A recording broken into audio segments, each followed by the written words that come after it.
Today, let's talk about Linda Kasabian, the key witness in the prosecution of the Manson family.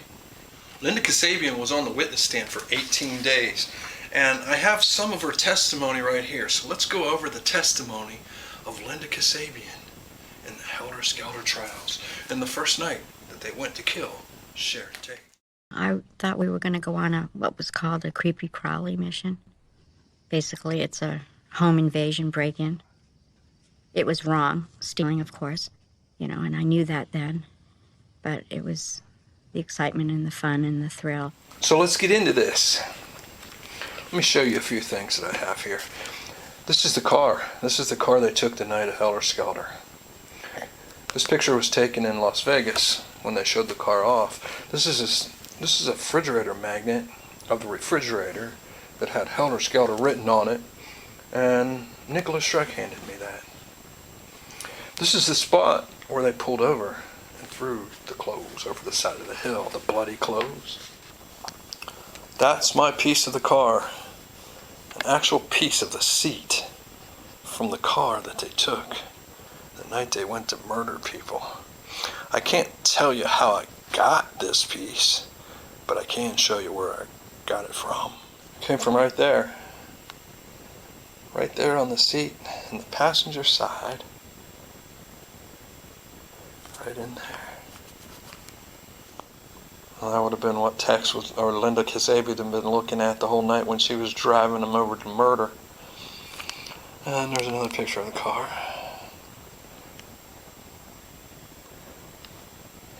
It was a Ford Fairlane 500. And there's my piece of the seat, right? This is the coroner's seal. It's the seal they stick on the door of the premises so nobody else enters, to contaminate the area before they're done with their investigation. And this one was Thomas Nagolji. And here is his signature, signed back in 1983 on November the 4th. Here's a picture of the prosecuting attorney that I took. Well, I didn't take it. I was in it. It's him and me. On the influence of Charles Manson over family members, the direct examination by Vince Bugliosi. Did you ever see or observe any members of the family refuse to do anything that Manson told him or her to do? No, nobody did. We always wanted to do anything and everything for him. This is the testimony about the departure from Spawn Ranch of Linda Kasabian. The night of the afternoon that Mr. Manson said, "Now is the time for Helter Skelter," were you still at the ranch that night? Yes. Was this the evening of August the 8th, 1969? I believe so. What took place that evening, Linda, at the ranch? I remember I was standing out front at this one point, and Charlie came up to me and pulled me off the porch.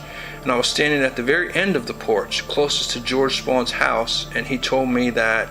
He told you what? He told me to get a change of clothing, a knife, and my driver's license.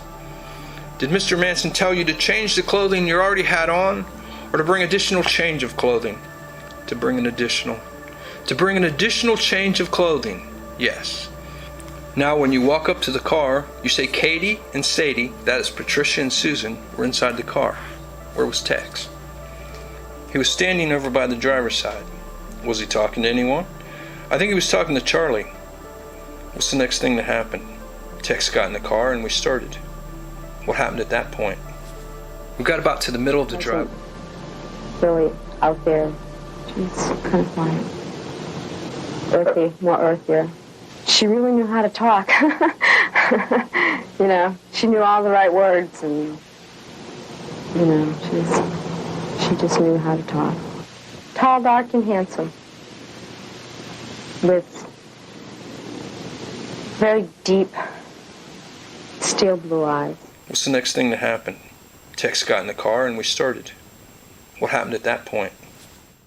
Katie and Sadie were in the back seat, just being bubbly and happy and excited that they were picked also. What happened at that point? We got about to the middle of the driveway, and Charlie called us and told us to stop. He came to the car, my side of the window, stuck his head in, and told us to leave a sign. He said, You girls know what I mean. Something witchy. And that was it. I said, if you're gonna do something, leave something witchy. Just like I would tell you, if you're gonna do something, do it well. Then leave something witchy. Leave a sign to let the world know that you were there. Have a good day. Climbed over a fence, and then a light started coming towards us, and Tex told us to get back and sit down. A car pulled up in front of us, and Tex leaped forward with a gun in his hand and stuck his hand with the gun at the man's head. And the man said, "Please don't hurt me. I won't say anything." And Tex shot him 4 times. Car got right up to us. Tex jumped out, shot the person in the head. Not real. You know, did this really happen? It just didn't seem real. But it was Tex real. point the gun inside the window of the car and shoot the man? Yes, I saw it clearly. About how far were you from Tex at the time he shot the driver in the car? Just a few feet. After Tex shot the driver 4 times, what happened next? He told me to take the wallet from the kid that he shot. I got in the car. There was this person slumped over. I didn't see any blood or anything, but I knew he wasn't there. Tex told me to go to the back of the house. And him and the girls went to the front of the house. I went towards the house. There was a swimming pool there. Felt like an empty shell. It's like my body was there, but I wasn't. The man just slumped over.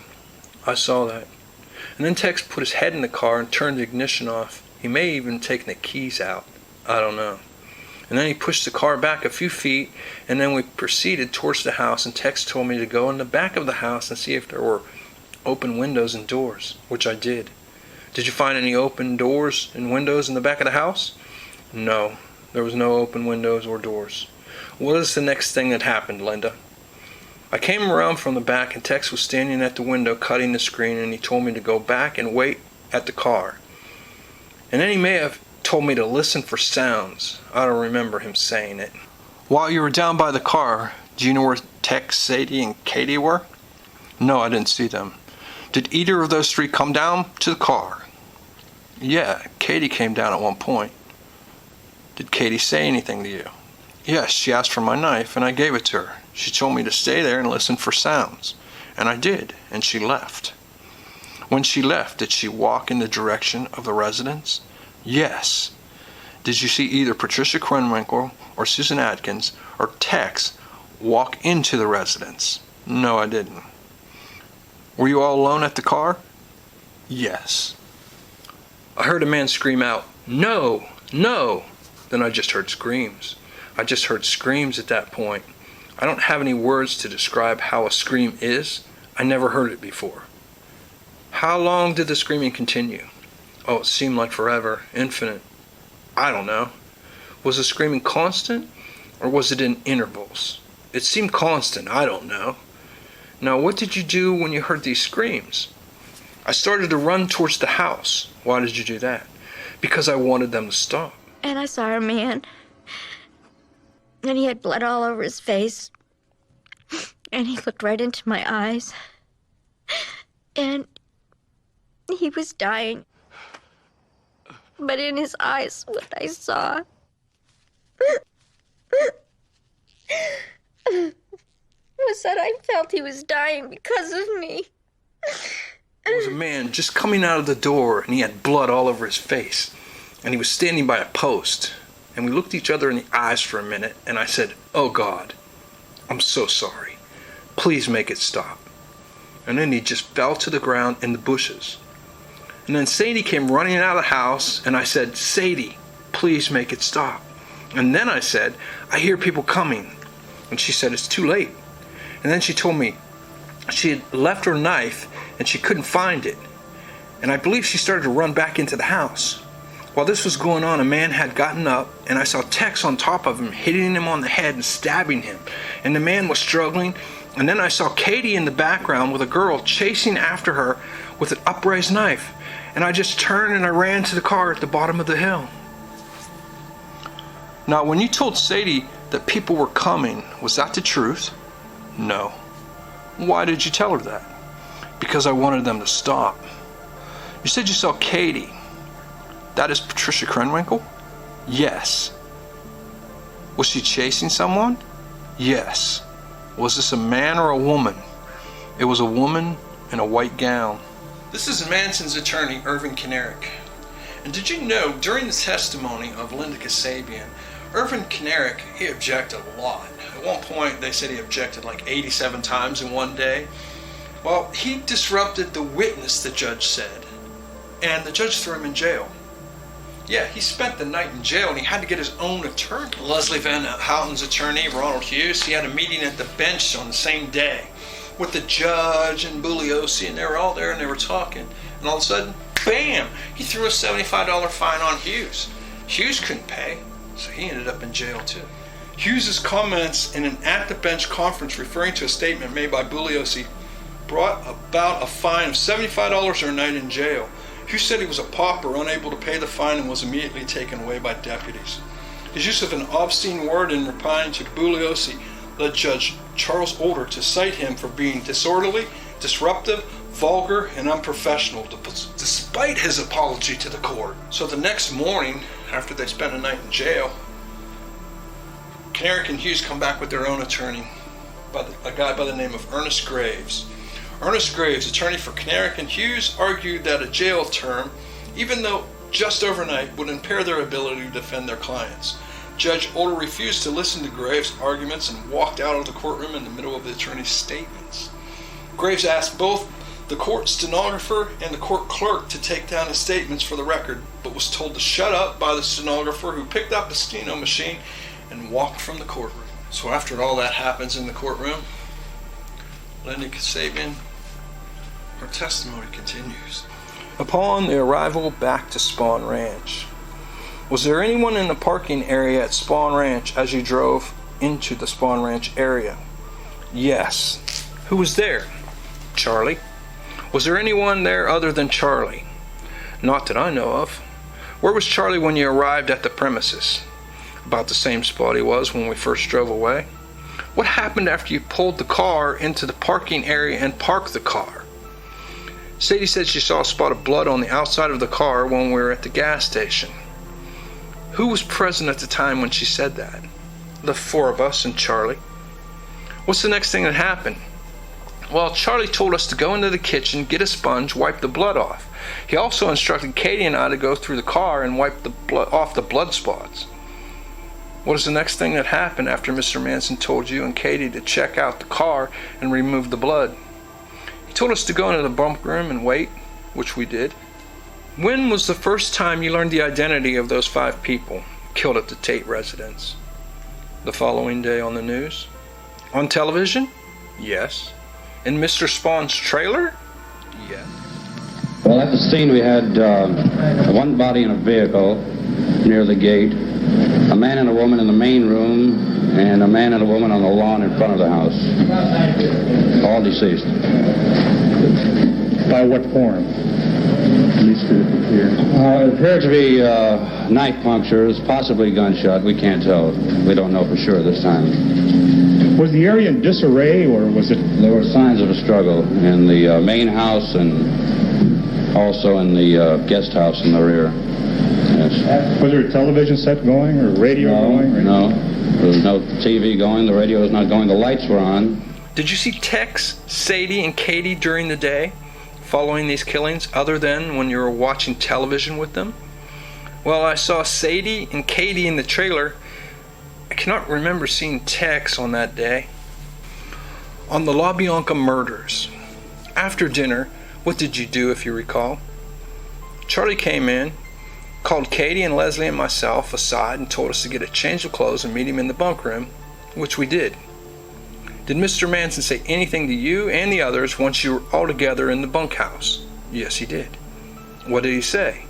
He said we were going to go out again tonight. Last night was too messy, and that he was going to show us how to do it. Now, Linda, you testified the first night that you had the idea that you were going on a creepy crawly mission. You didn't know there was going to be any killing. Is that correct? Yes, that's correct.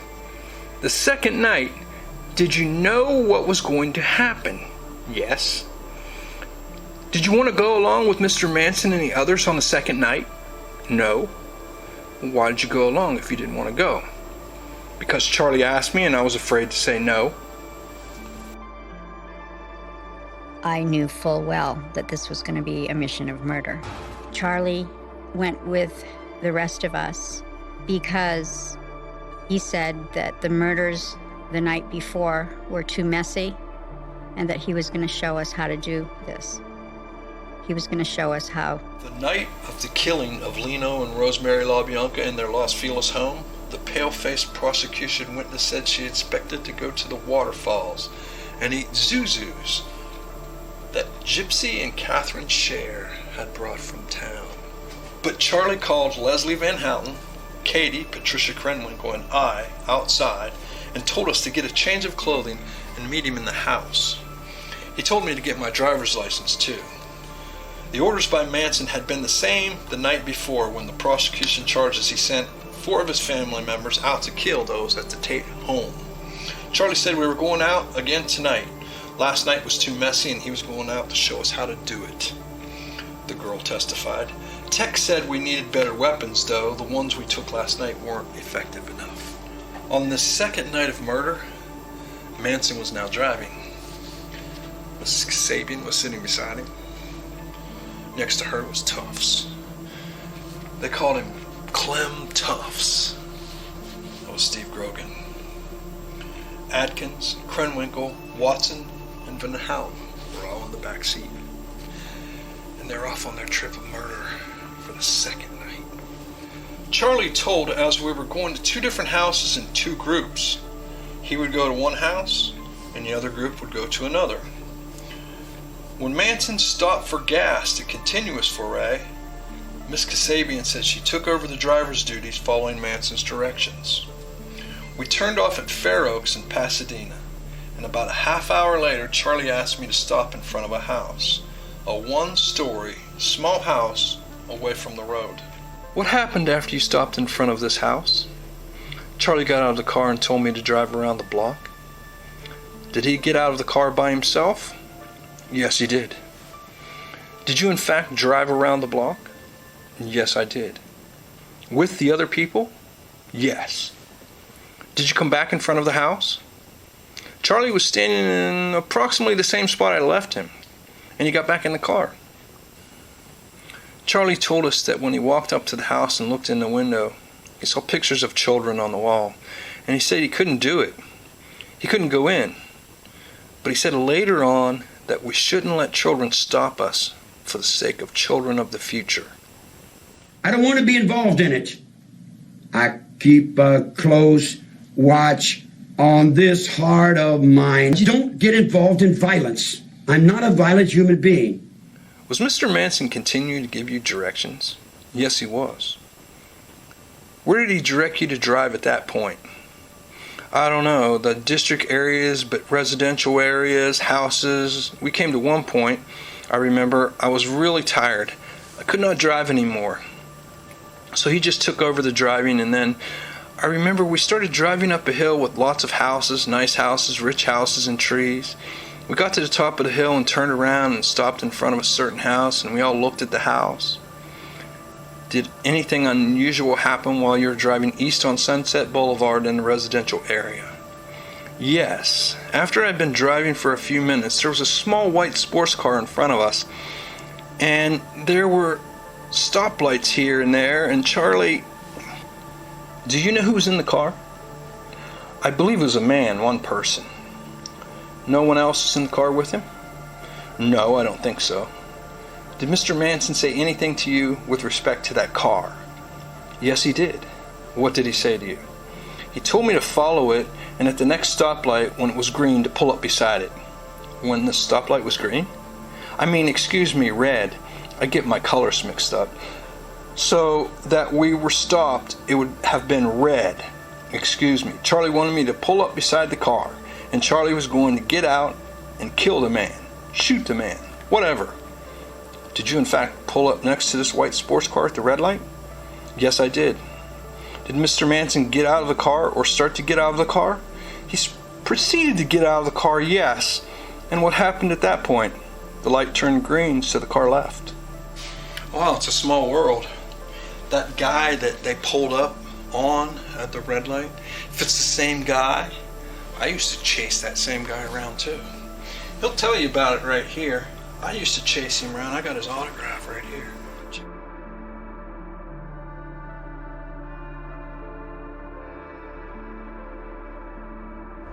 Oh my gosh. You know, he's from West Virginia also. I had a Ferrari, and again, I have no idea, but it mentioned in the book, Helter Skelter, how he followed this Ferrari on Sunset Boulevard. And this car was following me, okay? It was following, no question, it's following me. But I had a lot of kids that would follow me home after a game. And so I thought it might, and this wasn't even a game night, okay? And it was the most weird feeling of all, because these other murders had occurred that he was part of. That I often wonder, because he said he was following this white Ferrari, and in the book, Helter Skelter, okay? But I know one thing, that he wasn't going to catch me in a Ferrari. This was an actor who lived on Venice Beach. His claim to fame was a Lebanese love film that nobody's ever seen. They say it was a great film. His second claim to fame was picking up two of the Manson chicks, Linda Kasabian and Sandra Good. Took him back to his house, took him back to his apartment there in Venice Beach, gave him something to eat, let him take a shower, let Sandra Good take a nap on the couch while he had sex with Linda Kasabian. Now in Linda's testimony, she says Manson's looking for more people to kill. And he's one of the people on the list. Searching for still more victims. Manson looked at me and he said, "What about the man you and Sandy met?" And Charlie said, "Isn't he a piggy?" I said, "Yes, he's an actor." And then he further questioned me and asked me if the man would let him in. And I said, "Yes." And he asked me if the man would let my friends in, Sadie and Clem. And I said, "Yes." And he said, "Okay, I want you to kill him." And he gave me a small pocket knife. At this point I said, "Charlie, I'm not you. I can't kill anybody." And I don't know what took place at that moment, but I was very much afraid. And then he started to tell me how to go about doing it. And I remember I had this knife in my hand and I asked him, "With this?" And he said, "Yes." And he showed me how to do it. He said, "As soon as you enter the residence, the house, as soon as you see the man, slit his throat right away." And he told Clem to shoot him. And then he also said if anything went wrong, not to do it. What happened after you arrived at this man's apartment? Charlie wanted me to show him where he lived. Did you do that? Yes, I did. Did you get out of the car with Charlie? Yes. What about Sadie and Clem? No, they stayed behind. What's the next thing that happened? We entered the building. We walked up the stairs. I'm not sure. I took him to the top floor. I'm not sure exactly what floor I took him to. Then I pointed out a door, which was not his door. Which was not the actor's door? Yes. What's the next thing that happened? Then we walked back downstairs to the car, and he gave Clem a gun. Charlie Manson gave him a gun? Yes. At this point, he said something. When you say he, you're talking about Charles Manson? Yes, he said if anything went wrong, don't do it. And of course, to hitchhike back to the ranch, and for Katie to go to the waterfall. Did either Clem or Sadie say anything to Mr. Manson at this point? No, not that I know of. Then you say Charlie drove off? Yes. What's the next thing that happened? Clem, Sadie, and myself walked up. I believe I took them to the 4th floor because I know I didn't go all the way to the top. And I went as I entered the hallway, whatever it is, where all the doors are. I went straight to the first door and I knocked. They hid behind the corner. When you say they, are you referring to whom? Sadie and Clem. And I knocked on the door, which I knew wasn't the door, and the man said, "Who is it?" And I said, "Linda." and he sort of opened the door and peeked around the corner, and I just said, "Oh, excuse me, wrong door." And that was it. How long do you look at this man who opened the door? Just for a split second. At the La Bianca home. When had you been parked in front of this home prior to this occasion? A year before. Approximately July of 1968. What was the occasion for you being in that particular location a year earlier? My husband and I and friends were on our way down from Seattle, Washington to New Mexico, and we stopped off in Los Angeles, and this one particular person knew Harold Truce, so we went to his house and had a party. Is this the house in front of which Manson told you to stop the car? Yes, it is. Now, when Manson directed you to stop in front of Harold Truce's place, did you recognize the spot? Yes, I did, right away. Did you say anything to Manson with respect to this? Yes. What did you say to him? Charlie, you're not going into that house, are you? Did he say anything to you when you said that to him? Yes, he did. He said, no, I'm going next door. What was the next thing that happened?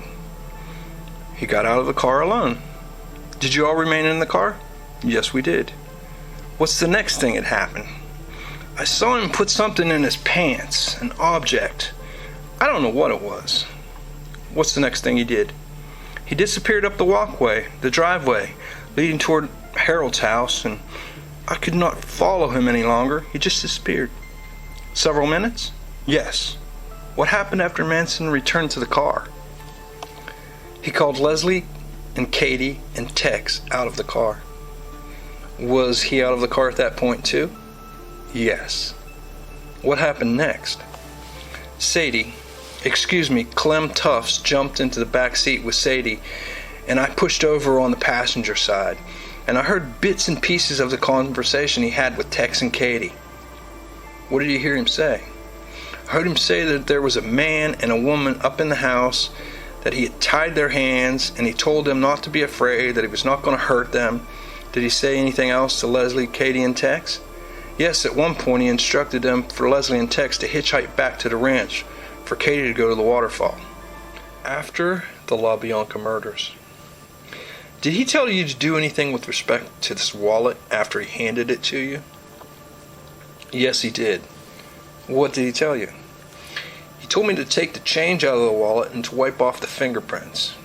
And then this is while we were driving off, and we drove a few blocks, and he told me that he would stop and he wanted me to throw it out on the sidewalk. Well, when he gave you those instructions about wiping the fingerprints off the wallet, did you do that? Yes, I did. Did you remove the change from the wallet? Yes, I did.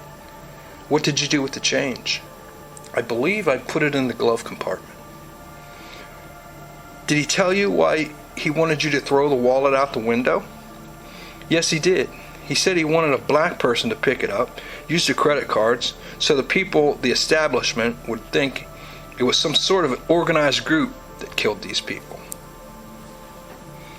What happened after you stopped the car? We all got out of the car, started walking towards the beach. Got down to the beach, walked on the sand, and Charlie told Clem and Sadie to stay a little bit behind us. And Charlie and I started walking hand in hand on the beach, and it was sort of nice, you know. We were talking, and I gave him some peanuts, and he just made me forget about everything. Just made me feel good. I told him I was pregnant and started walking. We got to a side street, a corner, and a police car came, stopped by, and asked what we were doing. And Charlie said, "We're just going for a walk." Charlie said something like, "Don't you know who I am? Or don't you remember my name?" They just said no. It was a friendly conversation. It lasted for a minute. They walked back to the car. With respect to this conversation with the policeman, did they write your names down? No. Not that I saw. And until next time, we come back to creepy crawl some more stuff from the Manson family. I'll see ya. And if you like this video, check out this video, because this video was just a script. She was just following the script. Check it out in the next one. Until next time, peace.